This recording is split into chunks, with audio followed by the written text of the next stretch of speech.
ঝালকাঠির নলছিটিতে শিশুদের হাম ও রুবেলা থেকে সুরক্ষা দিতে শুরু হয়েছে জরুরি টিকাদান কর্মসূচি। রবিবার দুপুরে নলছিটি উপজেলা স্বাস্থ্য কমপ্লেক্সে আয়োজিত অনুষ্ঠানে কর্মসূচির উদ্বোধন করেন জনস্বাস্থ্য বিশেষজ্ঞ ডাক্তার জিয়াউদ্দিন হায়দার। বক্তারা জানান, সাম্প্রতিক সময়ে দেশে হামের প্রাদুর্ভাব বাড়ায় ৩০টি এলাকাকে হটস্পট হিসেবে চিহ্নিত করা হয়েছে। এই পরিস্থিতিতে দ্রুত সময়ের মধ্যে এই টিকাদান কার্যক্রম চালু করা হয়েছে।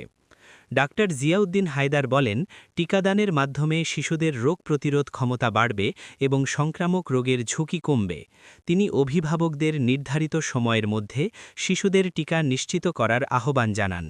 স্বাস্থ্য বিভাগের কর্মকর্তারা জানান, নির্ধারিত বয়সী শিশুদের পর্যায়ক্রমে টিকা দেওয়া হবে এবং উপজেলার বিভিন্ন স্বাস্থ্যকেন্দ্রে এই কার্যক্রম চলবে।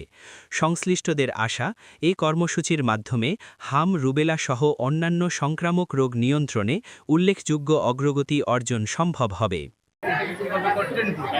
আমাদের মাননীয় প্রধানমন্ত্রী তারেক রহমান ওনার নির্দেশে বাংলাদেশের ইতিহাসে দ্রুততম সময়ের মধ্যে আমরা একটা এমার্জেন্সি মিজাইল ভ্যাকসিন ক্যাম্পেইন বাংলাদেশে এখন পর্যন্ত আমাদের চট্টগ্রামে ৩০টা উপজেলাতে সবচেয়ে বেশি সংক্রমণ হয়েছে।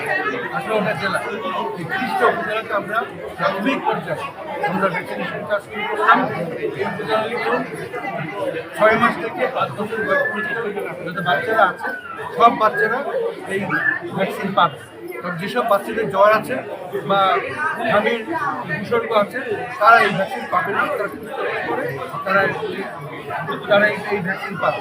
এই ভ্যাকসিনের সাথে সাথে সব বাচ্চাদেরকে ভিটামিনের ক্যাপসুল দেওয়ারও নির্দেশ দেওয়া হয়েছে। আর ভিটামিন এই ক্যাপসুলের একটা প্রোটেক্টিভ এফেক্ট থাকে মিডলসের উপর। আমরা এই ক্যাম্পেইন শুরু করলাম। এই ক্যাম্পেইন সরকার শুরু করলেও আমি মনে করি এটা একটা অংশীদারি।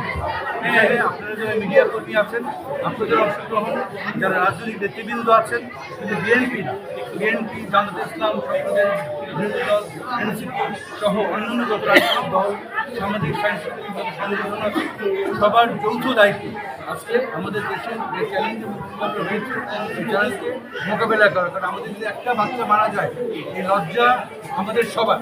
সুতরাং এই লজ্জা আমরা করতে চাই না। আমরা বাংলাদেশকে মিজলস ফ্রি ইরাডিকেশন আমরা ডিক্লেয়ার করতে চাই। ডিক্লেয়ার করার কথা ছিল 2025, কিন্তু গত সরকারের ব্যর্থতা করা যায়নি। ভবিষ্যতে ইনশাল্লাহ আমরা ডিক্লেয়ার করব।